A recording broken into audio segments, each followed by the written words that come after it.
yeah, welcome to the podcast. Stop Crying Poser, greatest podcast known to man, as voted by Morgan Freeman, William Sadler, Clancy Brown, Gil Bellows, and James Whitmore. They've all said this is the greatest podcast known to man. Shout out to Roll Fast Joe, Scoodles, Mr. Defo, Day Day, Mob and Waffle, Guy, Just Keith Skates, Late Bloomer Infamy, Spider-Man, the real life Spider-Man is here.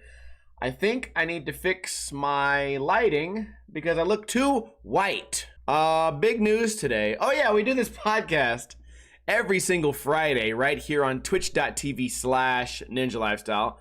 We usually do this around 3:30 p.m. Pacific time. It is 3:57, which means we're, 27 minutes late? Not so bad. Very excited to get this podcast over with because me and my friend Nick are going to go eat Greek food. Oh, yeah, they're gonna cover me in tzatziki sauce, whatever that is. I don't speak Greek. Hopefully it's not cum. But you never know. Some people's cultures, you got to embrace it. Big news today. We've been talking about this Jenkem article for the past 2 weeks. I went out, got photos for it, did like an hour-long interview, did follow-up interview, and without telling me, the article went live today. I've yet to read it, so after the podcast, I'll be checking that out. So if you're watching this live on Twitch, you can join me as we read it together. I would read it here on the podcast, but you guys can find that shit on your own time. It's exciting, though. It makes me feel like I matter again. Not that I don't matter. I just mean, like, in the realm of skateboarding. It's nice to be like, oh, fuck. They still care. I did notice on the headline, though, is they called me Black Ninja again. And I guess that's fine. I've tried to rebrand from Black Ninja to Ninja Lifestyle, and I've been doing this for like 10 years now, 12 years trying to rebrand, and the Black Ninja name keeps coming back. It's there's no like racial undertone there either. It's mainly because of like search engine optimization. Like if you typed in Black Ninja, you would never get anything related to skateboarding. You'd get something related to black people, something related to ninjas. Then you'd get something related to gaming for Ninja. And then there's an old viral video called Black Ninja where this guy has nunchucks and does a backflip and knocks himself out. You get all those and you get no skateboarding. So Ninja Lifestyle was a great rebrand. Although it seems at this point that it's still not catching on. But whatever. Maybe the article addresses that.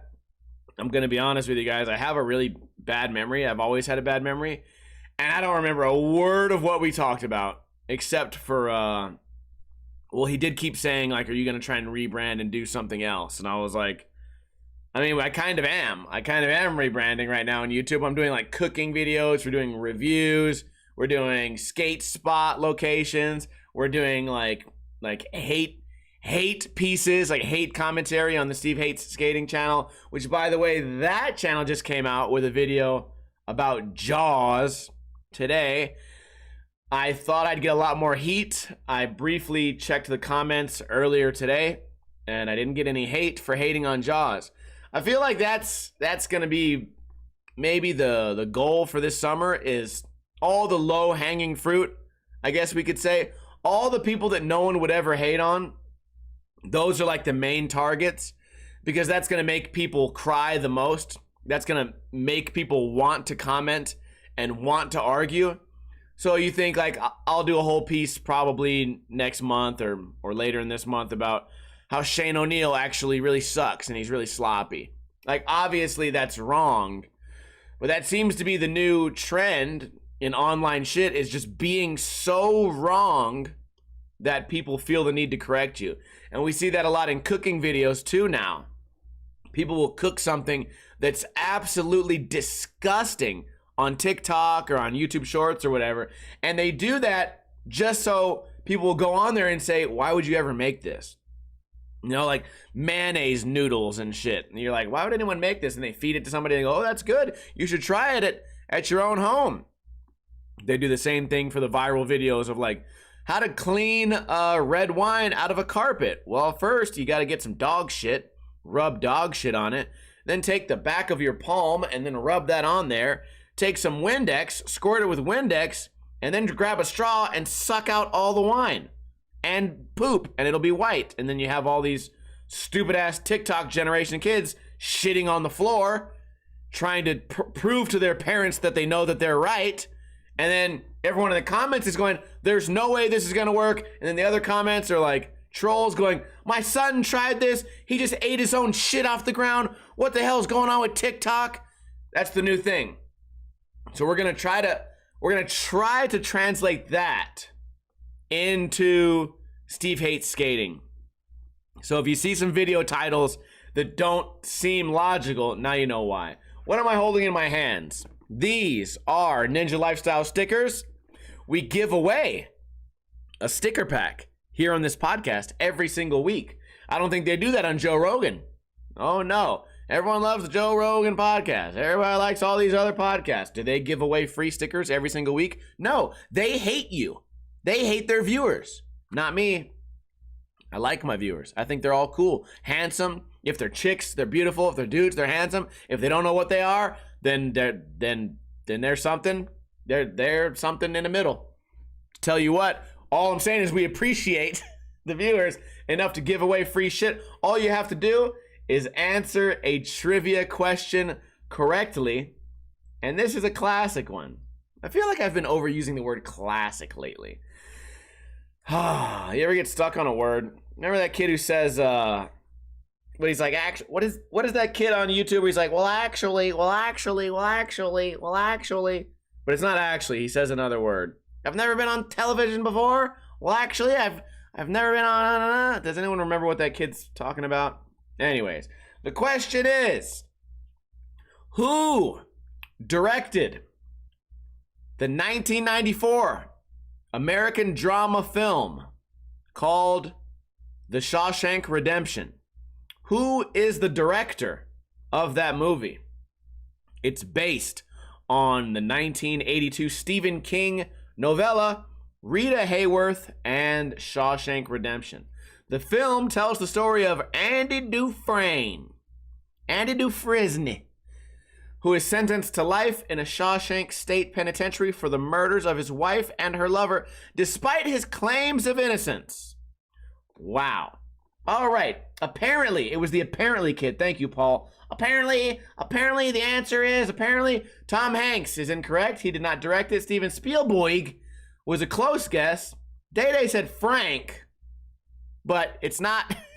It ain't just Frank. It ain't no Frank's hot sauce. Scoodle says Frank Darabont. Scoodles360, you are the first one on my screen. So after the podcast, send me a DM with your information, and I will get these stickers to you as soon as I can. Probably not that soon. Some people have been known to wait for months. Speaking of sending out stickers, I got some stamps the other day. I got some skateboarding stamps. You guys know I send out these via just a regular little envelope, and it's always good to have stamps. I also pay some of my bills still with regular mail. I don't know why that is. The person who comes to my house every month and sprays for bugs, they don't have a website, so I have to send them via mail. Also, I've been known to send a text message via the United States Postal Service here and there. You send a little sexting message. I don't need my phone. All I need is the Pony Express. Her vagina will tingle in about 4 to 5 business days. Anyways, what else has been going on in my life? This week we uploaded a lot of extra videos. I shouldn't say a lot of extra videos. It was just slightly more work for me. People are very appreciative now. I've been reading in the comments, and that makes me happy. But it didn't take that much more effort. So that's kind of what I want to talk about here. I tend to overthink everything when it comes to what's going to be successful on YouTube. And I get really stressed out if I have like a deadline coming. I've talked to you guys about that before. So this week, I simply wanted to make one extra video because I couldn't skate. I ended up making 2 extra videos. And then one of the videos, instead of being an 8-minute video, I made it a 29-minute video. So Thursday, there was a 29-minute Ninja review. Friday, today, there's another Ninja review. We reviewed Skate Mafia. Tomorrow, is regular Ninja Review. And then, of course, we have Podcast Today, which comes out on Sunday. And then I also uploaded a Jaws video on Steve Hates Skating. It's been a very, productive week. A little bit stressful. I think we're going to do the same thing next week. We're going to try and upload a really long video. Or for me, 29 minutes of nonstop talking. On the podcast, it's one thing, because I'm going from one topic to another topic to another topic to another topic. And when I run out of topics, it's all over. But as far as trying to do that in a skate video review format, I got to really keep it going because number one, I'm listening to this video on mute. So I just got to keep it going, come up with new topics, come up with new ideas. And I know what a lot of people do, right? A lot of people fall into this habit of when they're watching a skate video and they're being filmed, typical review video, they fall into this trap of just saying out loud every trick name. There's a kick flip. Nice backside flip, grinded down the rail, backside no slide, frontside flip, 360 kick flip. Well, that video was good. And obviously I take a lot of pride in my commentary style. I try to add in, maybe this kick flip reminded me of something. Oh, look at this terrible skate spot. Look how bad the roll up is. Oh, look in the background. Why is this guy wearing pink pants? And I try to do little things like that. But it's not easy, but it's not hard. But I think I can pull it off, and I think I'll get better and better at it as long as you do longer shit. Also, when I'm doing Ninja Review, I have, the luxury of being able to turn the whole thing off. I can go, this is awful, turn it off. If I'm watching a Thrasher video, obviously I have that ability, but that's almost like me bitching out. That's almost like me running away from a challenge. So for that, we're going to try to keep that going with the longer videos. And to be honest, it's easier for me to do. I don't mean as far as the actual commentary. I mean, editing a video of that length is no different than editing a 10-minute video. I do all the talking. Everything's generally in one take. So it's not like I have to cut everything the way that I have to do this podcast, because every time I have to take a breath, or I have to take a shit or a piss or start coughing, or if the dog starts barking, I have to pause the podcast. I have to write it down in my notes where I paused it. I have to edit it later. So all I'm saying is, for me to do longer videos isn't that much more work. So basically, I'm talking myself into saying, why not do that more often? Also, I'm wondering if the video length is what's affecting the algorithm. We know that I'm shadow banned, right? People's subscribe buttons are disappearing. People's comments are getting hidden. People are getting unsubscribed despite them not clicking unsubscribe. The bell button has disappeared on some people's on their platform. So I get it. Everything is against me, but we still get 1,000 or 2,000 views per video, which is terrible for how many subs I have, but that means that some people are still getting the videos somehow. So I still have this optimism, okay, if I change the format, make it longer, maybe one more upload every week, maybe it'll throw me back in the mix.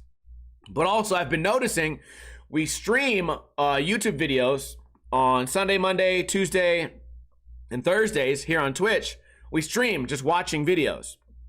So I kind of get a first-hand look at how the algorithm's going to work on the recommended page. And what I'm noticing, and what's been really annoying, is that it will pick its favorite 10 videos, and I will scroll down, and it will re-show me those 10 videos, and I will scroll down, and it will then loop. It will loop the recommendations to where I'm never even allowed to find anything new. So I'm wondering if maybe that's what's affecting me. People might be, following skateboarding as a genre, and all they get is Dern Brothers. And they say, I've already watched that video. I've already watched that Dern Brothers video. I've already watched that Gifted Hater video. I've already watched that Garrett Jenner video. I've already watched that John Hill video. Why do they keep sending it to me over and over and over again when they have the opportunity to send you a Ninja Lifestyle video that you might click? The thing that annoys me about this is YouTube is essentially ignoring the viewer. The viewer is if the viewer skips the thumbnail 3 times, that should tell the algorithm that the viewer is not interested in that thumbnail. But the way YouTube works is it continues pushing it, and it continues pushing it, and it continues pushing it, and it doesn't seem functional, man. It really does seem just broken. So whatever. That's just what's going on with YouTube, just in case anyone was curious. I was on Twitch the other day, yesterday, and I noticed, well, a couple of things. Gambling on Twitch has been severely held back, right? They don't want as much gambling as used to be on the site. So I could be wrong, but I think that they have banned mobile gambling. So that would be like playing slots on the computer. Well, the gambling genre is still wildly popular here on Twitch, but half of the country doesn't have access to gambling. I have gambling everywhere I go. At the grocery store, at the airport, at the liquor store, at some fast food places, at every bar. So I could do a gambling stream, and these streams all have thousands of viewers.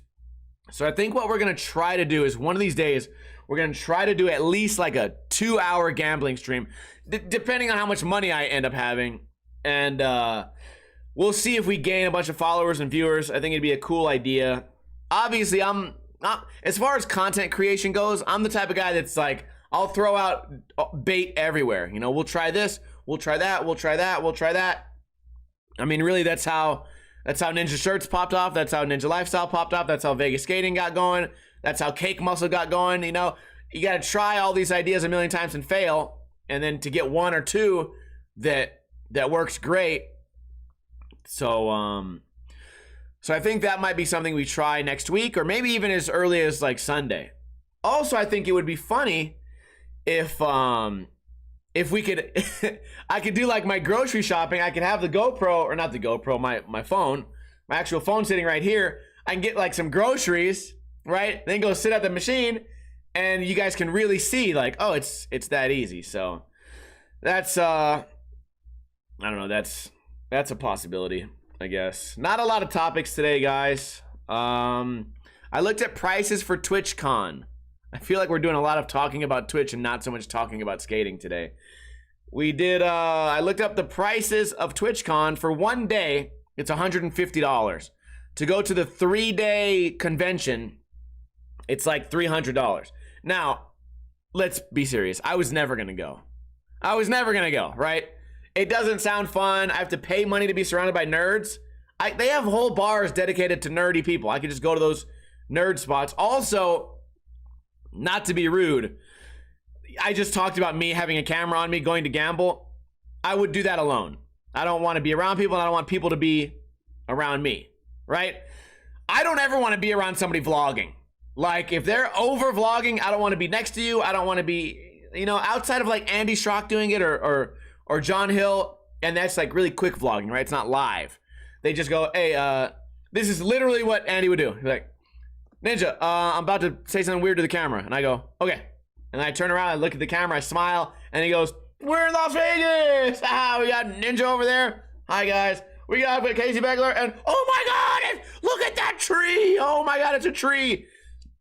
And then I go, okay, that's interesting. So in the Andy Schrock example, it's kind of like, it's not an all-day thing. He says one funny thing and then turns the camera off, and then we go back to saying like, oh, what do you want to eat later? I don't fucking know. But to be around somebody vlogging the whole time with their camera making weird noises. Also, have you guys seen this NPC shit on TikTok? Or it's just people that are just like, they're filming themselves on like their phone and they're just going, nom nom nom, nom nom nom, brrr, brrr, meep, meep, brrr, brrr. And you're like, what is this shit? And it turns out like every time they go brrr, someone sends them like $1. What is this fuck shit? I tried to watch it. I didn't understand it. If you type in TikTok NPC like challenge or it's not a challenge. What would it be like? Trend, I guess. NPC trend. And then they're like balloons will pop on the screen and they go pop pop pop pop pop pop pop. Brrr. And you're like, what the fuck is it? You're just making noises. So they're pretending that they're AI. And I guess it's a big thing. I saw an article today. One chick said she was making $7,000 a day making those noises. So I already uninstalled TikTok, but then I thought to myself, dude, I could do this. And mine would just be like, I'm stupid. I'm stupid. This is dumb. I am stupid.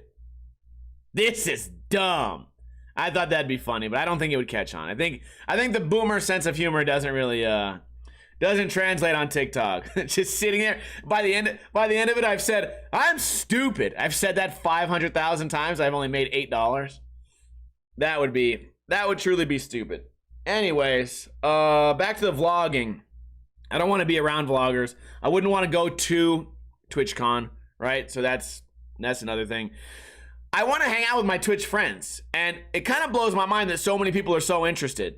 I've been to a lot of conventions, skateboarding conventions. I work security, so I did a lot of security for conventions, and they're boring as fuck.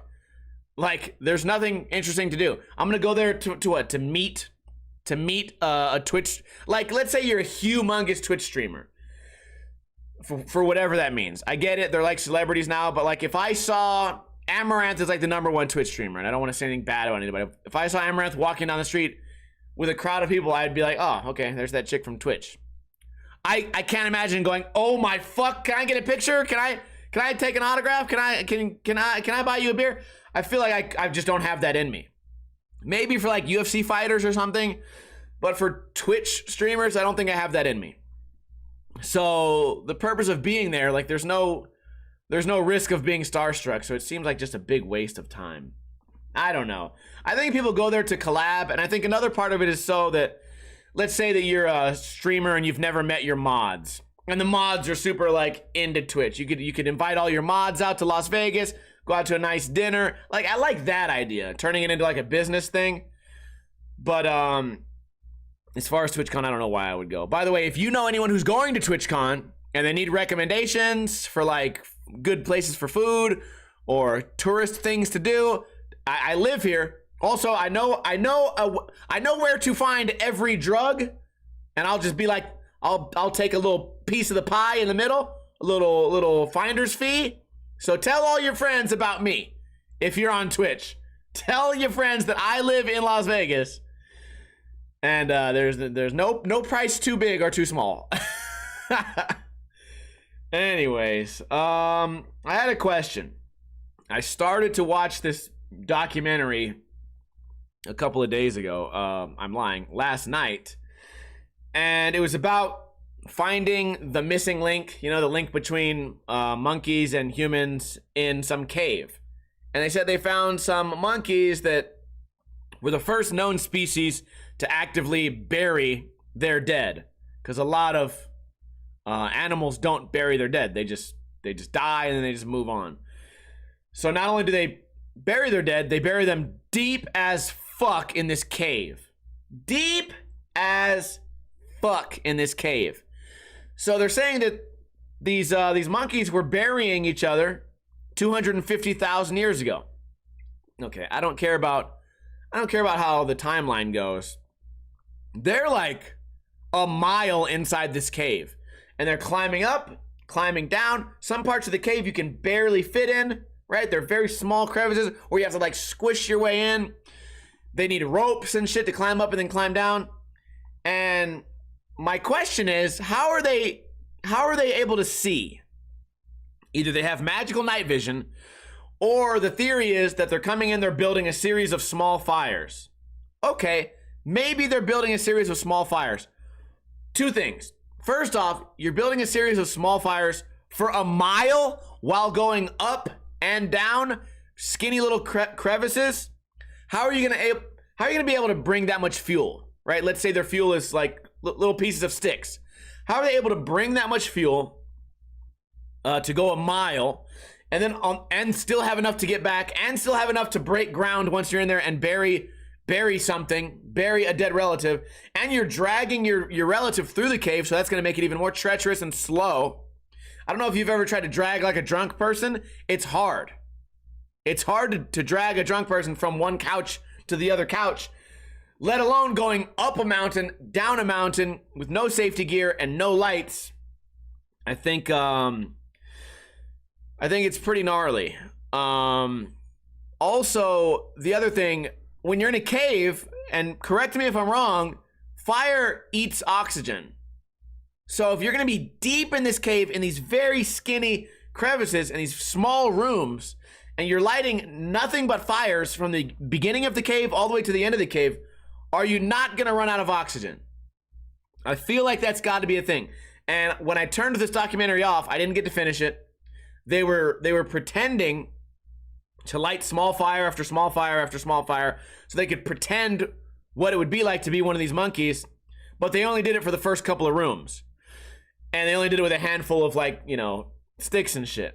They made maybe 3 little mini fires when, if they were really doing this, it would have been 30 fires, 30 separate fires, all eating oxygen. I don't know. I remember I watched, this is the redneck in me. I watched an old episode of Moonshiners where it's like this show where these guys try and make liquor and sell it, you know, without having to pay taxes, right? They do it all over the Midwest, Appalachia, whatever. I don't know if that's like where Cajuns hang out, whatever. In the middle of this fucking forest, you got people trying to make their own alcohol out of corn and shit. So I had one where these guys tried to do that by hiding their equipment in a cave. They lit up their equipment and immediately started running out of oxygen. They're like, and they were only 20 feet in the cave. And the cave was much bigger than the ones I've seen in this documentary. To be fair, you know, turning your propane on super high blast is going to be a lot more firepower than, you know, a couple of sticks.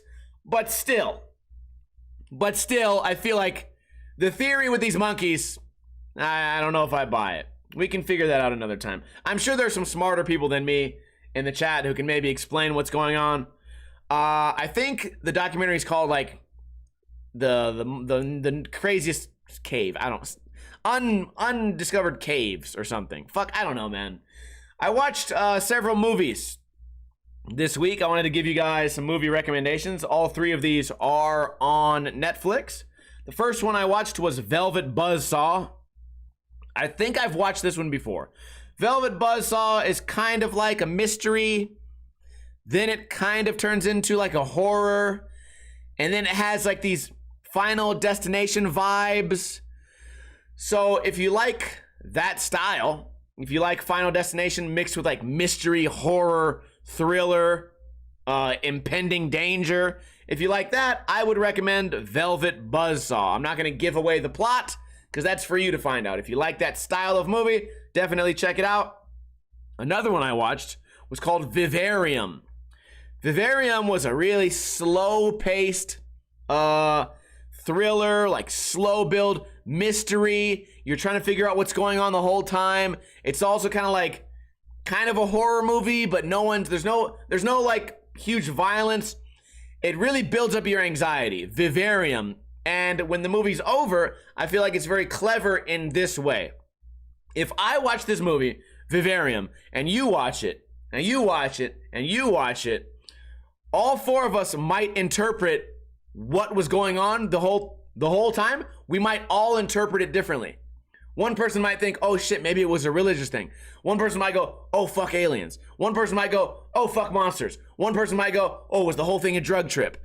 And I think that's really interesting of a movie, you know, as opposed to, we're talking about Shawshank Redemption earlier, right? Shawshank Redemption doesn't really leave anything open. Shawshank could have ended their movie right when the guy escapes from prison and not giving you any closure. But then at the end, you know, the 2 friends reunite and you go, ah, what a nice movie. Well, sometimes that's fine. Sometimes it's nice to leave it open for interpretation. So Vivarium, very cool. Last night I watched a movie called Annihilation. Now I should have known. Women in the chat room, earmuffs, please. Movies where the whole cast is all women always suck. It's always terrible. Now, I watched this movie thinking it was about some fucking army veteran going into some alien takeover. You know, I thought it was going to be like Stranger Things. Turns out the guy that was in the trailer, that fool's dead. So all we got is 4 women, 4 ladies in the army, backpacking around with fucking, you know, 50 pounds of guns and gear on them, fighting ancient monsters or like genetically modified monsters. And you're like, okay, dude. I don't know. Like the action. Also, kind of kind of similar to Vivarium in the idea, like, you don't ever find out what's going on. You could interpret it differently than me, but it's one of those ones where it's like, you made it, when you can feel like someone's making something edgy just for the sake of, oh, I ran out of ideas. Okay, cool. I ran out of ideas. What's that movie where it starts off, you feel like you're watching like a Western or something, and then like halfway through it turns into a vampire movie? I think Selma Hayek's in it. Did I say the name right? Anyways, I watched that movie and halfway through I go, fuck, what this is 2 movies. Dusk Till Dawn, thank you. I think that's cheap writing. I know a lot of you guys love that movie. I feel like that's cheap writing. Like you got halfway through a movie and you're like, wait a minute. Let's make it stupid. I feel the same way about Blazing Saddles. I love Blazing Saddles until it gets to the end, and then they're doing like a chase scene through Hollywood. Like it started off as a country movie with comedy, and then at the end, it's a modern movie about Hollywood, and you're like, ugh, I was just getting the hang of this. Okay, don't like that. So anyways, avoid Annihilation. Out of those 3, Vivarium, pretty interesting. Kind of seems like a low budget film, but I thought it was fine. Very slow, so it's fine to have your cell phone out. Velvet Buzzsaw, if you like Final Destination, pretty cool. Has a really interesting, it has a very interesting climax, which, I also have a very interesting climax. I shit my pants and cum at the same time. I call it a mud pie. Anyways, that's all I got for the podcast. We made it about 34 minutes. That's not bad. I thought with such a small group of topics, didn't think we'd make it that long. I really stretched that YouTube topic out. Can I get a oh hell yeah? Can I get a oh hell yeah from everybody in the chat? I want to thank everybody for tuning in live. We do this podcast live, right here on Twitch. Twitch.tv/Ninja Lifestyle, right around 3:30 p.m. Pacific time. Also, if you missed the first half of the podcast, you can always catch the rerun. It comes out on Sunday. It comes out early in the morning on Sunday, just in time for you to drive to work and listen to it. I appreciate everyone who donated money today and subscribed. Shout out to Alpy. Alpy91, it's his fourth time subscribing. Thank you for that. I appreciate the support. Shout out to Late Bloomer, Mr. Defo, Day Day, iBook Boy, Meatball Head, On Average, True, Mob and Waffle, Spider-Man, Paul Miranda, Day Day, Seventh Right. I appreciate you guys being here. Oh yeah, the podcast comes out on YouTube, on iTunes, on Podbean, on Spotify, on podcast app. It's everywhere. If you have iTunes, go in there and leave a review. Give me a 5 stars. Also, if you want to support the podcast, you can always send me money. That's always good. Maybe you don't have any money. That's fine. I don't have any either. Here's what you can do that will make us both happy. Go tell a friend about the podcast. Go tell a family member about the podcast. Go tell a stranger. Shout it from the rooftops. Tell them about the gospel of Ninja Lifestyle. Again, I appreciate all you guys for being here. And as I always say, don't drink too much and don't drink too little.